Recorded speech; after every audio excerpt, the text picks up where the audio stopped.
মৎস্য প্রাণী সম্পদ মন্ত্রীর কাছে আমাদের বঙ্গোপসাগরে 118 বর্গ কিলোমিটার এরিয়া বাংলাদেশের অন্তর্ভুক্ত।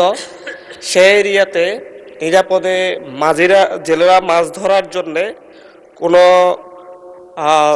নৌবাহিনীর টহল ব্যবস্থা নেই, যার ফলে ওই এরিয়ার যারা গভীর সমুদ্রে মাছ ধরতে যাচ্ছে বিভিন্ন ক্ষেত্রে মিয়ানমার এবং ভারতের দস্যু এবং জেলেদের দ্বারা আক্রান্ত হচ্ছে। অনেক ক্ষেত্রে তাদের সেই গভীর সমুদ্রে তাদেরকে সমাহিত করা হয়, অনেক ক্ষেত্রে তাদেরকে ধরে নিয়ে যাওয়া হয়। এই সকল ক্ষেত্রে কোস্টগার্ডের সমুদ্র উপকূলবর্তী অঞ্চলে কোস্টগার্ড রয়েছে, কিন্তু তারা গভীর সমুদ্রে কোনো অভিযানে যায় না, ওরা সমুদ্র তীরবর্তী অঞ্চলগুলোতে অভিযান চালায়। এই ক্ষেত্রে বাংলাদেশের সমুদ্রকে নিরাপদ করার জন্যে মৎস্য প্রাণী সম্পদ মন্ত্রীর কোনো ধরনের উদ্যোগ রয়েছে কিনা মন্ত্রণালয়ের? ধন্যবাদ মাননীয় স্পিকার। মাননীয় মন্ত্রী। ধন্যবাদ মাননীয় সংসদ সদস্য। অ্যাকচুয়ালি আমরা বাংলাদেশের সমুদ্রে যে ফিশিং করা হয়, এটা ম্যাক্সিমাম শিপ আমাদের 40 নটিক্যাল মাইল পর্যন্ত আমাদের ফিশিং করে।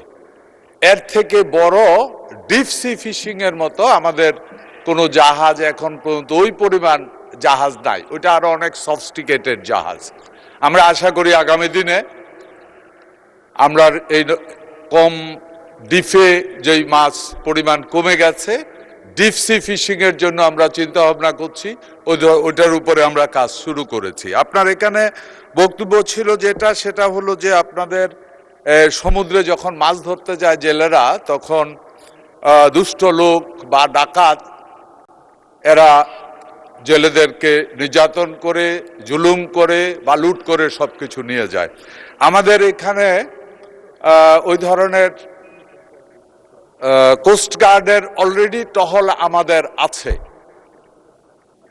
আপনার বক্তব্য থেকে বুঝতে পারছি যে আগামী দিনে পরবর্তীতে যখন আমাদের মিটিং হবে, ওই এলাকাটাতে কোস্টগার্ড যেই পাহারা দেওয়ার ব্যবস্থাটা আরো বাড়াতে হবে, লোক সংখ্যা আরো বাড়াতে হবে। আমার এটা নলেজে আসলো। আমি